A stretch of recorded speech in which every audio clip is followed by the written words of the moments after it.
Evening, and welcome to the October 28th, 2024 Eugene City Council meeting. Thank you for joining us in this hybrid meeting format.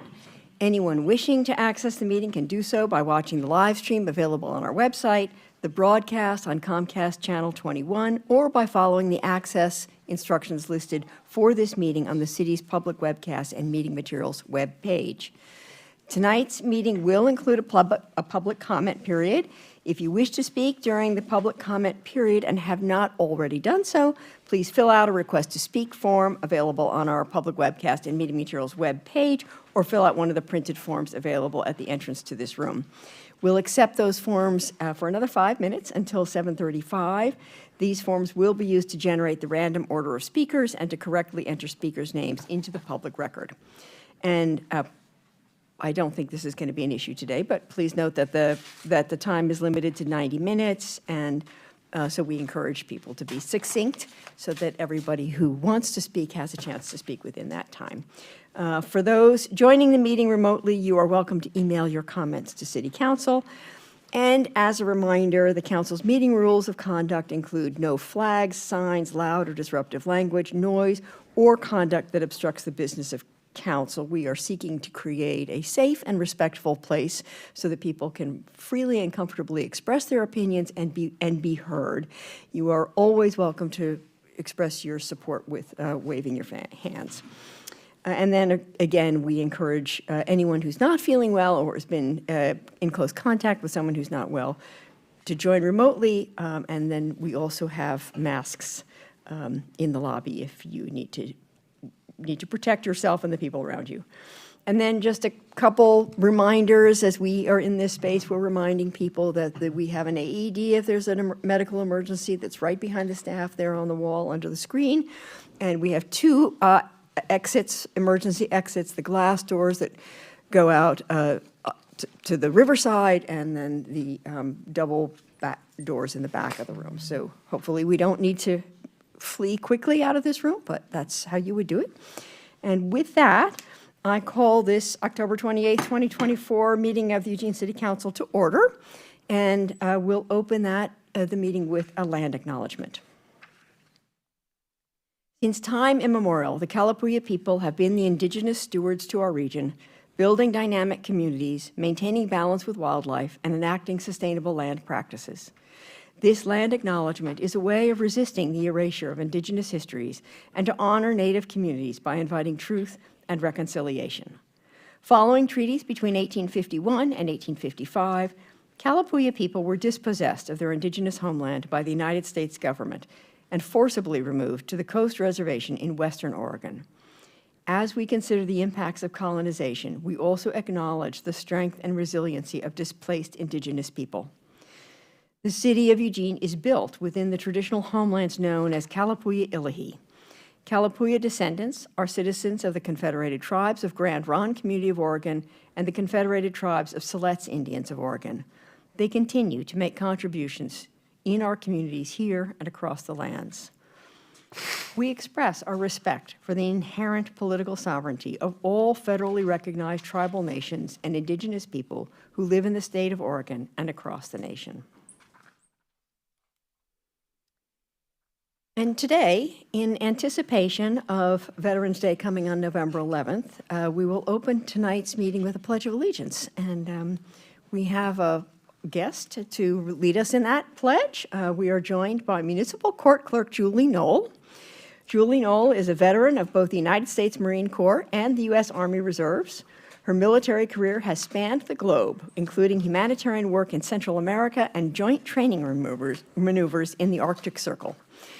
She is a recipient of the Navy Achievement Medal, National Defense Service Medal, and received numerous meritorious unit commendations during her military service. She has been proudly serving her community with the City of Eugene since 2022. Julie, thank you very much for joining us, and please stand if you are able, and Julie will lead us in the pledge.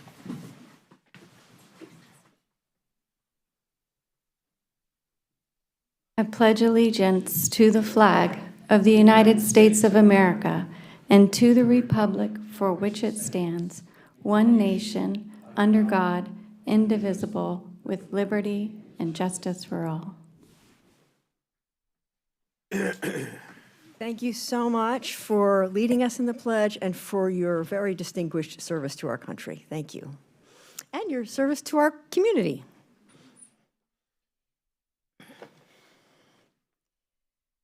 I now have one more ceremonial matter, which is a proclamation in recognition of the Transgender Day of Remembrance. Whereas Transgender Day of Remembrance honors the lives that were lost in the past year to anti-transgender violence, violence born of ignorance and prejudice. And whereas the federal government has recognized Transgender Day of Remembrance on the 20th day of November, and whereas transgender and gender diverse people contribute greatly to our community's rich diversity and prosperity.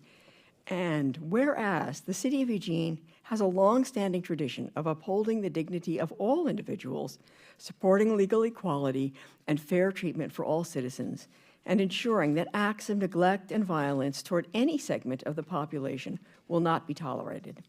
And whereas the City of Eugene reaffirms the community's commitment to ensuring diversity, social justice, equity, and mutual respect throughout our community. And whereas the City of Eugene proudly states that we support our transgender and gender diverse community members. Now, therefore, I, Lucy Vinnis, Mayor of the City of Eugene, Oregon, do hereby proclaim November 20, 2024 to be Transgender Day of Remembrance in Eugene, Oregon, and encourage all community members to join in this special observance, working toward eliminating discrimination on all levels and promote understanding. Thank you all. Thank you all. And so with that, we are ready to dive into our agenda, and the first item is committee reports and items of interest. I see that, Councilor Evans, I have you already in the queue. Was that intentional? No. No. Okay. All right. Are there any other councilors who wish to speak? Councilor Semple. Thank you. At our last meeting, I suggested marking the edges of dangerous sidewalk areas. I was mistaken. It turns out that paint is not allowed on sidewalks, so please don't do it. I do encourage you to report sidewalk repair needs to the city online. I'm going to give you the link, but ran out of time. This is the time of year I ask you to rake leaves off your sidewalks to get really slippery and also cover up those uneven edges and missing pavement I'm so worried about. So they increase tripping hazards. Please rake. And if we get snow or ice, please shovel, sweep your sidewalks. They get slippery, and slippery is dangerous. But don't use salt. It is bad for the soil and the water. Sand is okay, as is in unscented clay cat litter. Don't use scented. I made that mistake once, and I had stinky purple path for way too long. On to another favorite topic, litter. It's getting worse all the time, and one piece of litter makes it easier for there to be more. I think we're going to have to take care of it ourselves. So when you're out, please pick up trash. I recommend adoptoneblock.org. It's a pretty cool site. And you sign up for 1 or 2 blocks. They send you a cool grabber, nice gloves, a 5-gallon bucket or trash bags, and a sharps container if you want it. You sign up, you do it once a week, make the world a better place. So thank you for helping to keep our sidewalks safe and attractive. Thank you. That was a good reminder about picking up litter. Thank you. Any other items for council? Councilor Keating. Thank you, Mayor. I've mentioned multiple times in anticipation of the previously established voter registration deadline that I don't care how you vote, just vote. Well, I certainly want you to vote. I want to clarify, Mayor. I care deeply how you vote and for and what you vote for, in particular who you may vote for. If I didn't, I wouldn't have attended a certain convention in Chicago earlier this summer. I wouldn't have gone to Arizona last month, and I wouldn't have spent all weekend making calls into a critical swing state. So don't to quote the 44th President of the United States, as Halloween rapidly approaches, don't boo, vote, vote early, and volunteer often. Mayor, I also want to, speaking of voting, my mom voted today. I want to thank community members, council colleagues, friends, and family who have sent kind words, encouraging words, thoughtful notes, cards, flowers, uplifting text messages. For those who don't know, my mom is suffering terminal stage 4 cancer, and spent 10 days in Riverbend last week, the week before. And it's not a place you want to be, but I want to say not only thank you to the aforementioned community members who've rallied and sent their kind words and well wishes and their thoughts and their prayers, but the staff at Riverbend in particular, quite a lot, and they are exemplary. So to the nurses especially, and to all the staff members that make our Byzantine healthcare world work, they put the care in healthcare. So thank you to the frontline workers, the healthcare workers, and in particular, the nurses. Thanks. Thank you very much, and for expressing that gratitude to the healthcare providers here. Any other updates? Okay, with that, I think we're ready for the consent calendar. Can I turn to you for a motion? Thanks, Mayor. I move to approve items on consent calendar 1. Second. All in favor, please vote.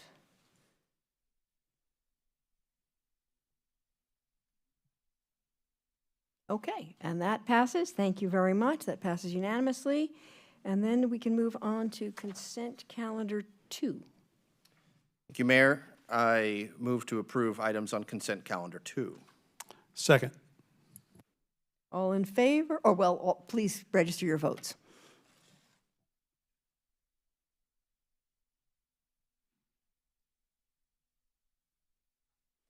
Thank you very much. That passes unanimously. And then we are ready to move on to our first action item, I guess our only action item, an ordinance concerning public passenger vehicle services.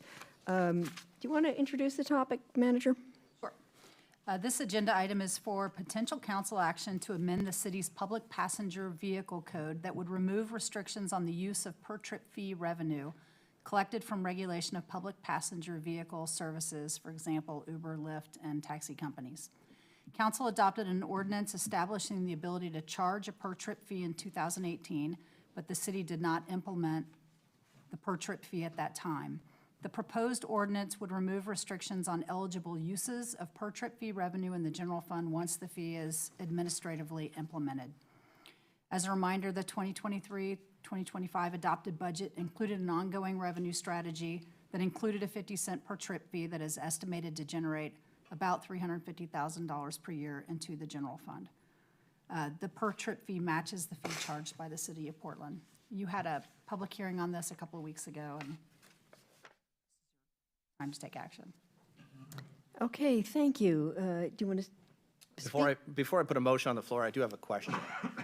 And I brought this up, City Manager, about the spike in Waymos or automated driverless vehicles and the flexibility that the city might have to enact a fee that's even larger than the 50 cents per ride fee for taxis, Uber, and Lyft. What are your thoughts about implementing said fee, and should council want to embrace that concept, should we take no action tonight and direct staff to find that, or to explore that alternative revenue strategy? Or what's the process of coming back and amending this particular ordinance? Or would it be a brand-new ordinance? I'm not actually sure if it would be brand new or amending. So my recommendation would be the revenue that you assumed was in this calendar year of the biennium. So my recommendation is you would move forward with this, and that we can always come back with an amendment, or if there's another way to do that administratively, we could look at that as well. Okay, thank you. Then that being said, Mayor, move to adopt an ordinance concerning a public passenger vehicle services and amending section 3.345, subsection 7 of Eugene City Code 1971 is set forth in attachment A to this AIS. Second. Okay, if are there any other questions or comments on this? All right, please register your vote. And that passes unanimously as well. Thank you. No? Is there a no in there? Oh, there's one no. I'm sorry, Mike. Excuse me. Passes 7-1. Thank you. So used to seeing it all thumbs up. Okay, with that, we are ready to move into our public comment period. Public comment period is an opportunity for individuals to speak to the City Council on any city-related issues except for those items which have already been heard by a hearings official. And I think we've waited long enough, so staff can share the list of Thank you, Mayor. speakers. We have 14 speakers this evening. All right.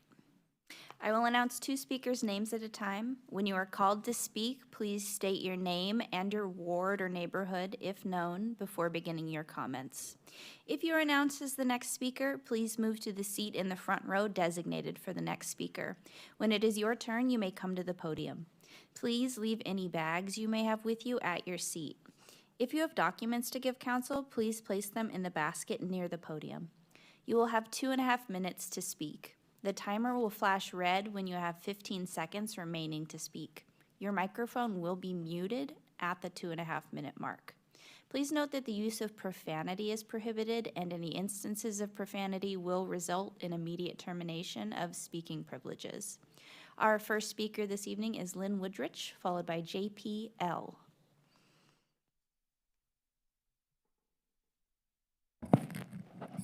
My name's Lynn Woodrich. I'm the Active Bethel Community Co-Chair. I've lived in the Bethel area over 30 years. I live in Ward 8. I'm speaking for the Active Bethel Community Board. Thank you for hearing us and withdrawing the zoning verification decision for the USD Clean Fuels facility in the Train Song neighborhood. We understand that you have 90 days to review it, but we ask that you withdraw it permanently. The USD Clean Fuels rail-to-tanker truck transfer facility proposed location in the already burdened Train Song neighborhood on Bethel Drive needs to move further north so that it can be accessed through an established industrial area away from residential areas. If there was an explosion at their proposed site, besides killing the residents, it could possibly take out the nearby Eugene Fire and Emergency Management Services Department and the Eugene Springfield Fire Station No. 2. These buildings include the office of the fire marshal and other key emergency personnel. It could also affect the City of Eugene Public Works facility on Roosevelt Avenue. Please hurry to finalize the public health development standards for at least the Bethel and Train Song neighborhoods so we won't be saddled with another J.H. Baxter type business in our area. Until the city manager provides you with the health overlay zone language to review, there's nothing to act on. The public health development standards work can be achieved by modifications to our current city land use code based on the Eugene Clear Lake overlay zone and policies adopted by other cities. There's an immediate need for the public health development standards for the Bethel and Train Song areas, now included in our Bethel area planning. We need to get ahead of heavy industrial permit requests for the Westgate Industrial Park on North Danabo Avenue and possibly others that are in the pipeline that we're unaware of. A few more things per local business owners that you can do now to help with some of the unhoused problems are to enact a no panhandling ordinance for Eugene and to require metal recyclers to have a contractor's license in order to turn in scrap wire and copper. And why aren't you enforcing illegal camping codes on Highway 99 from Roosevelt to Beltline? Thank you. Thank you, Lynn. Our next speaker is JPL, followed by Mick Hornbeck. Is there a JPL in the audience? Okay. Moving on, Mick Hornbeck will be followed by Anita Hollingsworth.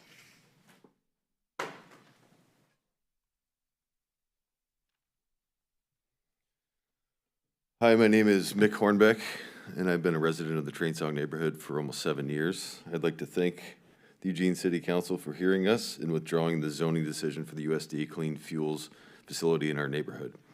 Along with many other Train Song residents, I'm opposed to the Bethel Drive location for this facility. It would have a negative impact on every facet of our daily lives. This neighborhood is already contaminated from previous industrial practices, which did not comply with health and safety standards. These volatile compounds are now our permanent bad neighbors in Train Song, and we're saying no to more pollution.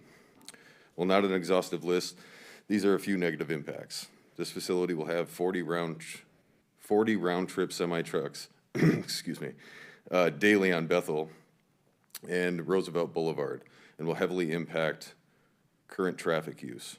Residents bike, walk, and commute on these streets. The existing school and city bus routes will be disrupted along with emergency response services.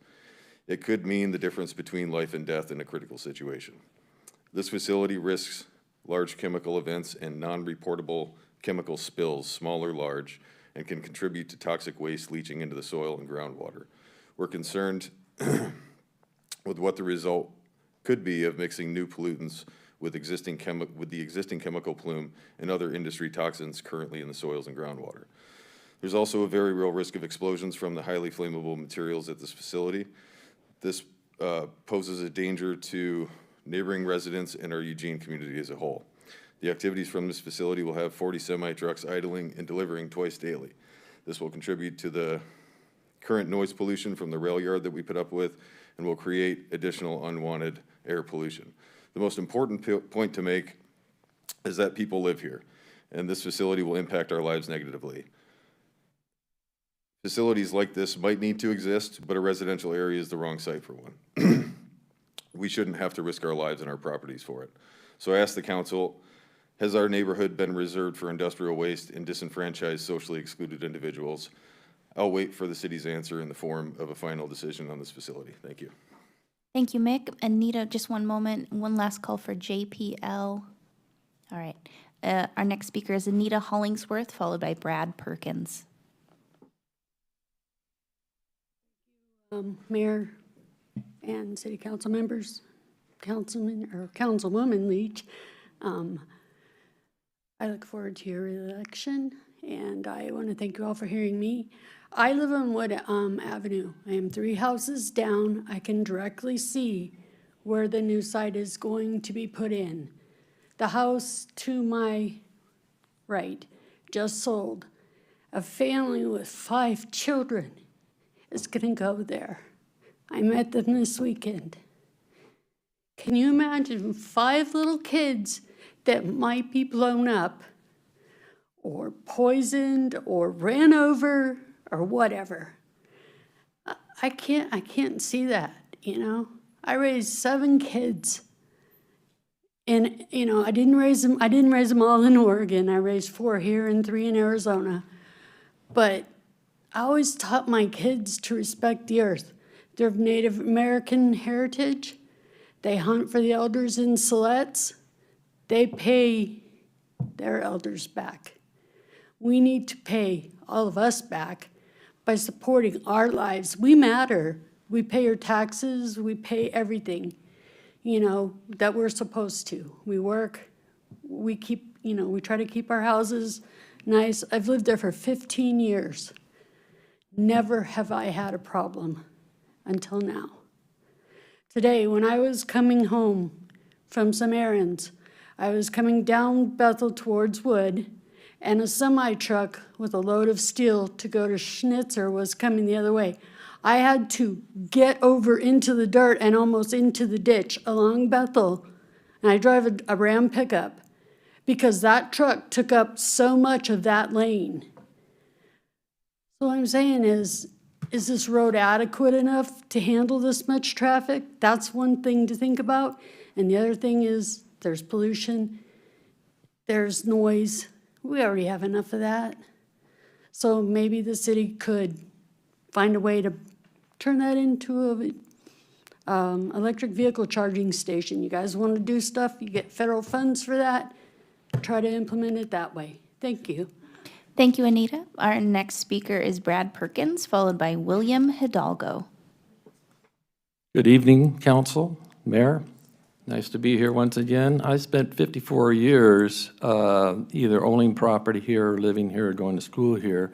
I founded the West University Neighbors with a small group of others, and we did a lot during that time of life. And during that time, 5 years was spent doing a refinement plan, and it involved the mill race, one of the big projects that I thought by now someone had been doing something about it, cleaning it up, reconnecting it to the Willamette River. This is a great opportunity for that to be done, okay? If you pass this up, it's not, might as well just bury the thing, because the reconnection is very important for the future of fish, ducks, and everything else that lives along that area. And the improvement, opening it up to the air, would allow people to really look at that as a development opportunity. I'm a commercial developer up in Portland, and I also do corridor design. So if you want a PowerPoint to take a look at this sort of thing and up closer, I'm willing to do that. The other thing, there was a pocket park there that I initiated putting in. The city council approved it way back in 1990 before I left here. That needs to be reestablished. It's right on the corner of 5th and High. And I gave you some information pertaining to it last week. Hope you reviewed it, take a closer look at it. And lastly, high-speed rail.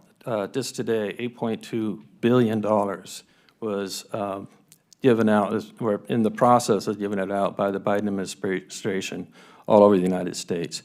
Let's get some of that for our next phase of a company that I'm involved with. I own it. It's called Cascadia High-Speed Rail. We need to do an EIS study, okay, for Eugene all the way up to Vancouver, BC. We needed money for that. And what you, as a council, really need to take a close look at is our corridor plan that we've already completed with a number of other economic development studies. This location where the station ought to be here is not the old station area, but over on Riverfront Drive, is it? Yeah, right near that parking garage. And 3 seconds. Nice to have a conversation with Thank you, Brad. Your time is concluded. Our next speakers are William Hidalgo, followed by Zach Waddell.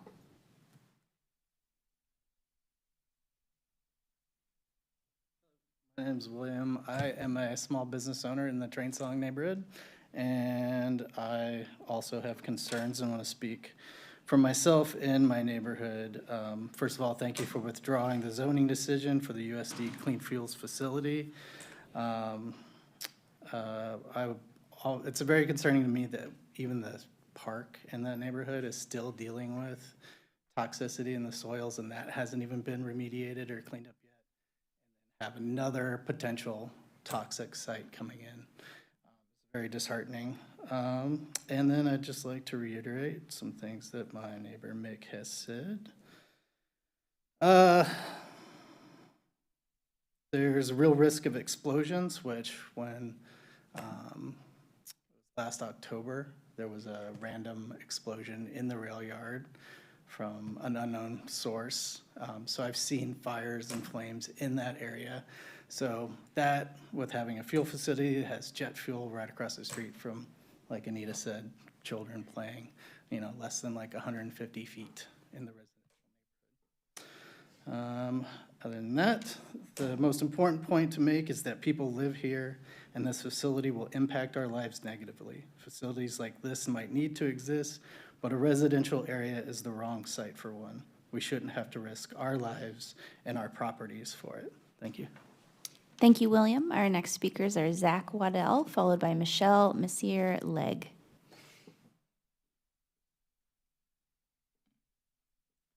Hello, my name is Zach Waddell, and I'm a homeowner in the Train Song neighborhood. Thank you for the opportunity to speak. I'm here today on behalf of our neighborhood to stand against the proposed refueling station.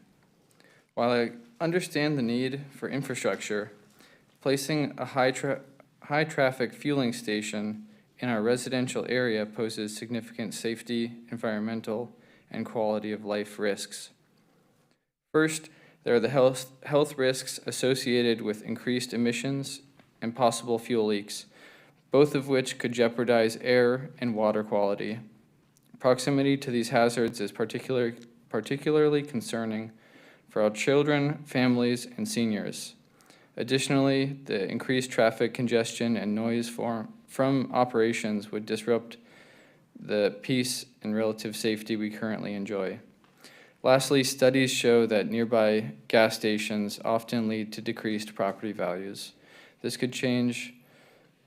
change could financially impact many residents who have invested their livelihoods into our neighborhood. I urge you to consider alternative locations that prioritize community safety and preserve the quality of life for our residents. Thank you for your time and consideration.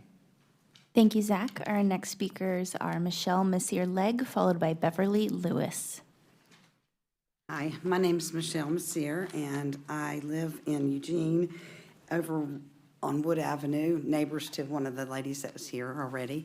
And I bought the house about a year ago. I'm from North Carolina originally, if you hear an accent, but I've been here 25 years, so I'm an Oregonian. And I echo all the things that my neighbors have said. And there's so many reasons that this could be a bad thing for our community. But I also want to bring up the fact that I'm really concerned as to why it's actually gotten to this point without anyone having had to address the fact that the zoning issue is the reason that it wasn't brought to the council and it wasn't brought to the voters. And then that would mean that the Department of Land Use is the ones that had the ability to actually approve that, which is scary to me because that would mean that they're the ones that are in control and that we really don't have any say. And I would like for somebody to look into the reason as to how something like this could get to this point without voter approval or any type of discussion other than that. And that's one of the biggest points I wanted to bring up today. And the person or departments that are responsible for that, I think they have too much power, and we need to readdress that as a community and see if we can have a little bit more checks and balances on that so that we don't have to get to this position, because I have other things to worry about, and I think we pay our tax dollars so that everybody that works for the city can do those things. And in doing this research, I found this City of Eugene environmental policy, and I really read it, and I don't know that I had ever read it before, and I just thought that would be pretty interesting to bring up some of these points. And it says that the City of Eugene is committed to protecting, preserving, and restoring the natural environment, and that the decision-making will be guided by goals of increasing environmental benefits and reducing and eliminating negative environmental impacts in all aspects of the city's activities, and that they're going to ensure that each employee understands that and is trained and given the resources to implement those policies to reduce environmental impacts in all activities and operations, maintenance, construction, and prevent pollution, and consider their long-term and short-term environmental consequences when making, planning, and designing. Thank you, Michelle. Your time is concluded. Our next speakers this evening are Beverly Lewis, followed by Aaron Frank.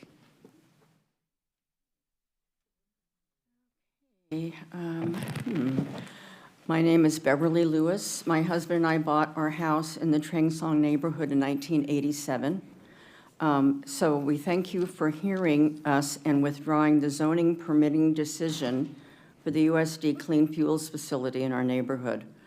Along with many other Trengsong residents, I am opposed to the Bethel Drive location of this facility. It would have a negative impact on every facet of our daily lives. This neighborhood is already contaminated from previous industrial practices that did not comply with health and safety standards.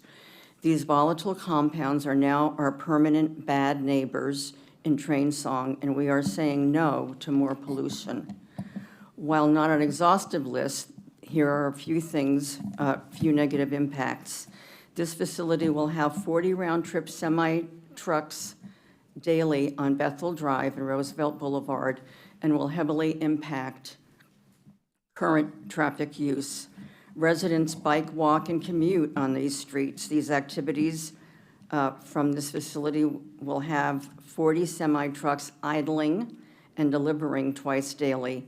This will contribute to the current noise pollution from the railroad yard and will create additional unwanted air pollution.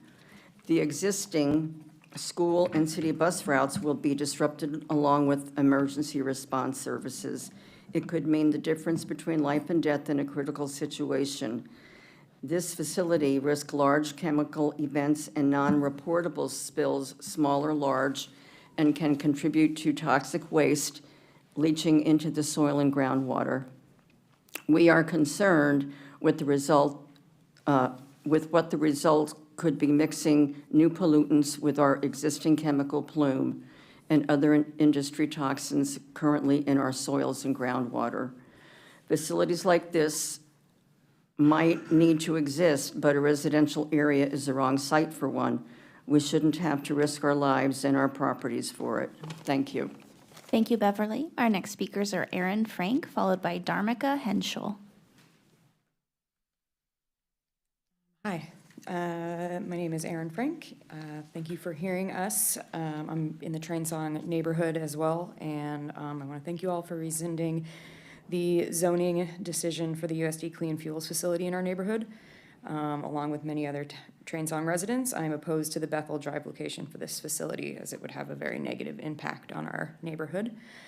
You guys have heard a lot of the reasons why we don't want it, and I would just agree with all of them. Obviously, it's a residential neighborhood, and it seems like a really strange place to put something that has as much volatility as a fueling station has.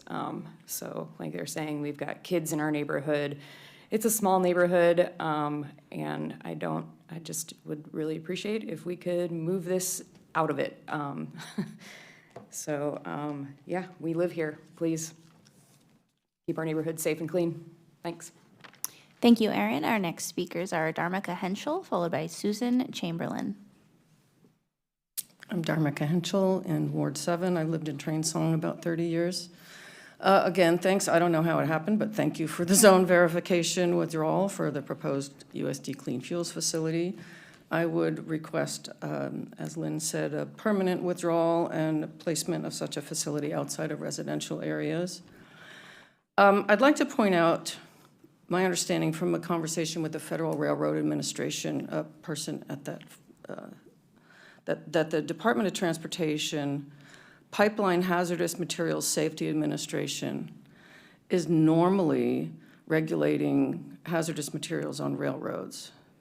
However, with that conversation, it was made very clear to me that in this situation, they have a hazardous materials rule 233, that they would not be regulating transloading in this situation because it would be a privately leased track with exclusive use of USD Clean Fuels, and it would become a fixed facility subject to the requirements of any new industrial facility. So I would hope you could find some applicable zoning laws, and I don't know that it fits the unzoned railroad situation because of that. I just think that's really important. Let's see what else. USD Clean Fuels said they would operate within the legal noise code. And my understanding in the noise code that engine noise is something that's considered plainly audible. And I don't know who would be monitoring trucks in the middle of the night. I know from experience with Zippo laminaries, it's very hard to get monitoring of those things, and that there's noises that fit within the noise code but still wake people up. So it could definitely impact our quality of life and still be within the legal limits of that. And the last thing is I just think we should hopefully pass those public health development standards, the health overlay zones, so that these things don't just keep getting thrown at our feet. So thank you very much. Thank you, Dharmika. Our next speakers are Susan Chamberlain, followed by Rachel Rainwater. Thank you, City Council. Thank you for listening to us then and now and withdrawing the zoning permit. And I request that it's permanently withdrawn. I've lived here for 37 years, and I own my home and raised my kids here, a bunch of kids here. And Bethel Drive is our walk. It's our block. It's our only way to work. And we all have purchased property, and there's so many new homeowners. And City of Eugene, please don't undo all your good work, which is wonderful. Look at the emergency service hub, the fire marshal station, the EWEB maintenance building. All of these are key components to our infrastructure. We've got the transportation of the buses that go down Roosevelt, and we've got the parole board on the corner, the parole office. And all of this is wonderful and helpful. But if you interrupt all that with 40 trucks every night, it's going to disrupt our lives in such a terrible, terrible way. And besides that, we have an hot air inversion. Those standing trucks are going to increase our pollution like crazy. That hot air inversion mixed with forest fire smoke is not helpful to Tracktown, USA. Believe me, it's not. And Highway 99 is our road from the airport. Airfields are vitally important to our infrastructure. And the Four Corners is incredible. It's everybody else's way to work. And it is just taking too much out of our lives. And it's got too much pollution. And we deserve to live, and we deserve our homes. Thank you, Susan. Our next speakers are Rachel Rainwater, followed by Robin Bloomgarden. Hello, my name's Rachel Rainwater, and I've been a resident of the Trainsong neighborhood for almost 7 years. I'd like to continue to reiterate what my neighbors have been saying and thank the Eugene City Council for hearing us and withdrawing the zoning decision for the USD Clean Fuels facility. Along with many other Trainsong residents, I am opposed to the Bethel Drive location for this facility. It would have a negative impact on every facet of our daily lives.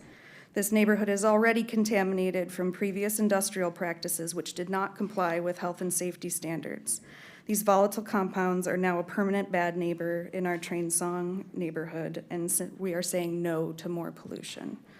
While not an exhaustive list, these are a few of the negative impacts. This facility will have 40 round-trip semi-trucks daily on Bethel Drive and Roosevelt Boulevard and will heavily impact current traffic use.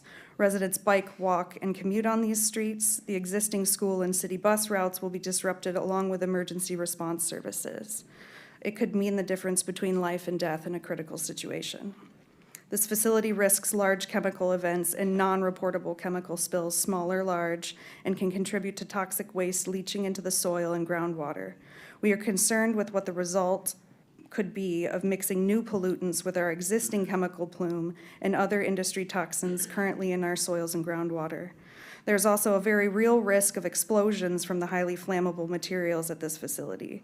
This poses a danger to our neighboring residents and our Eugene community as a whole. The activities from this facility will have 40 semi-trucks idling and will be delivering twice daily. This will contribute to the current noise pollution from the rail yard and will create additional unwanted air pollution. The most important point to make is that people live here, and this facility will impact our lives negatively. Facilities like this might need to exist, but a residential area is the wrong site for one. We shouldn't have to risk our lives and our properties for it. As a registered nurse, I am committed to supporting health equity by addressing social determinants of health through social justice. I would like to ensure that people in my neighborhood are experiencing a reduction in toxic pollutants released into their environment and not adding to an existing problem. I believe the City of Eugene owes it to their residents to provide safe environments across all neighborhoods that promote health and reduce the negative impact to each individual's social determinants of health. Thank you. Thank you, Rachel. Our next and final speaker is Robin Bloomgarden.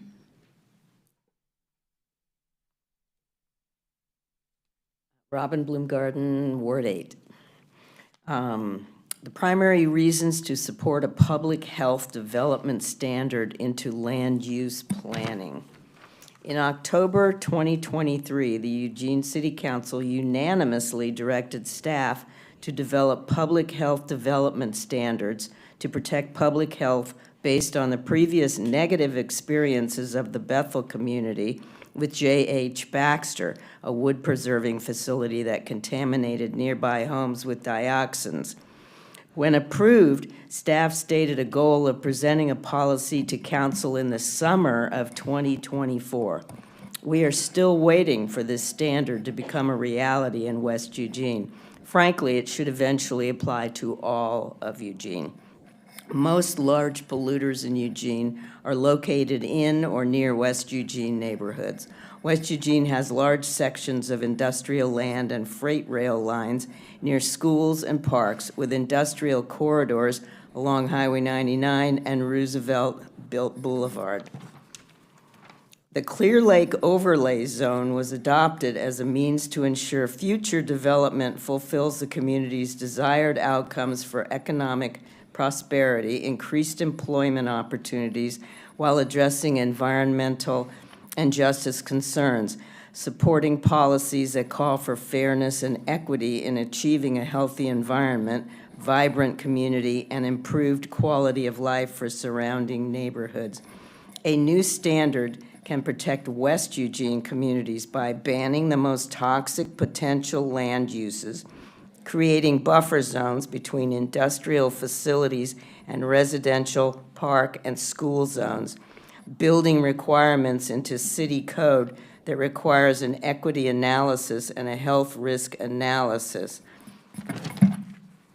It's clear that West Eugene neighborhoods can greatly benefit from a public health overlay zone now.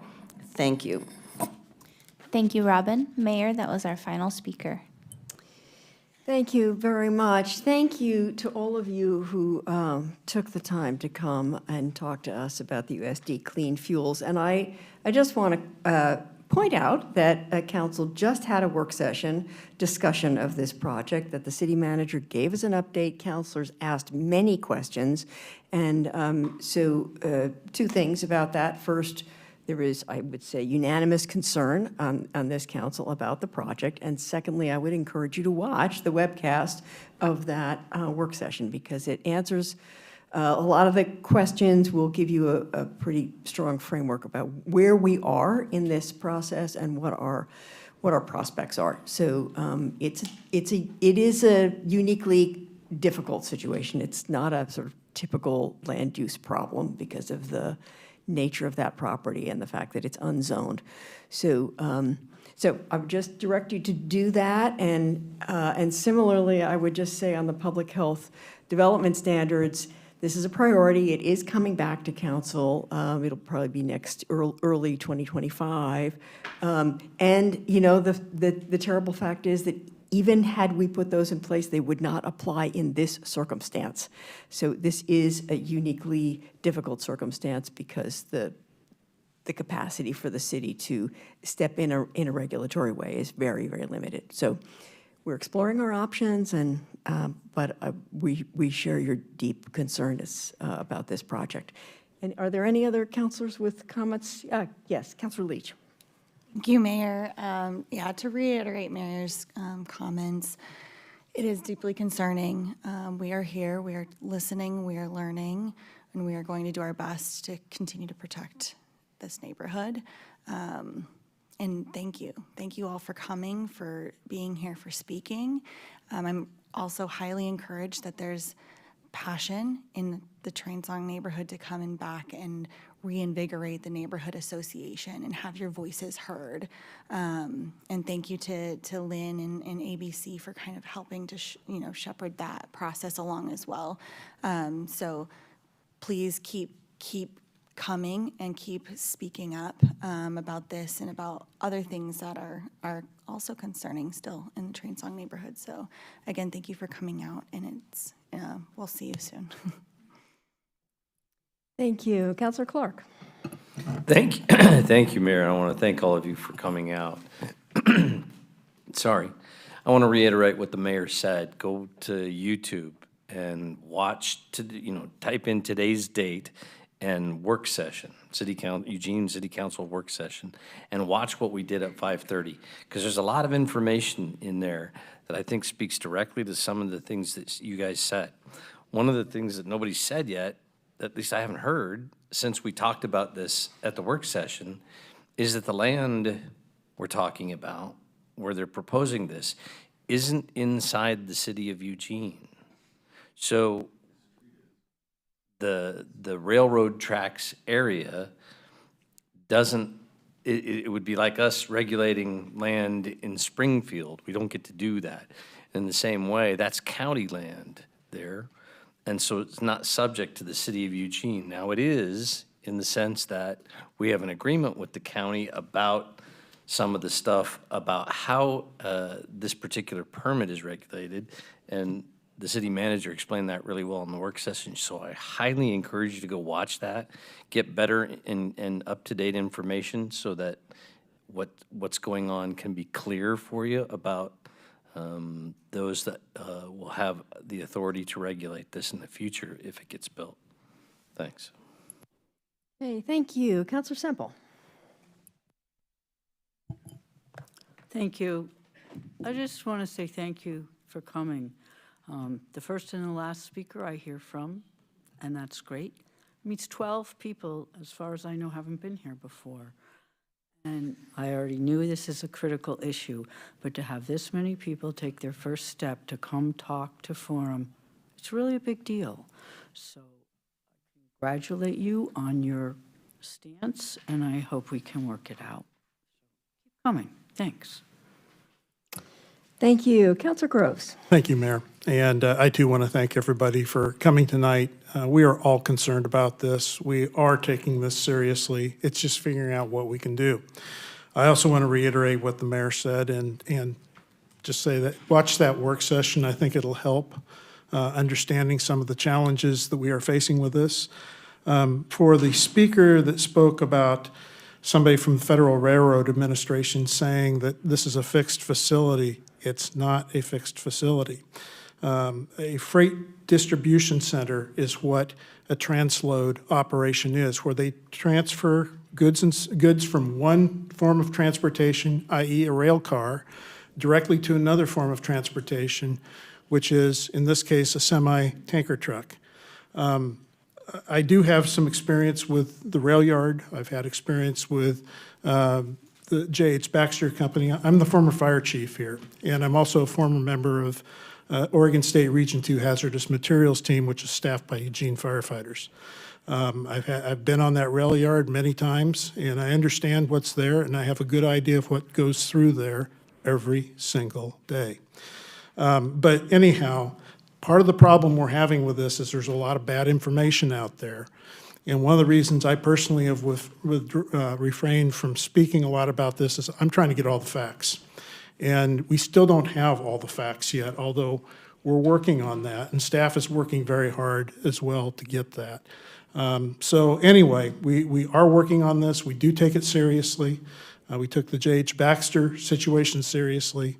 And I was one of the two counselors that moved the health overlay zone forward, along with Claire Surratt, who's no longer with us.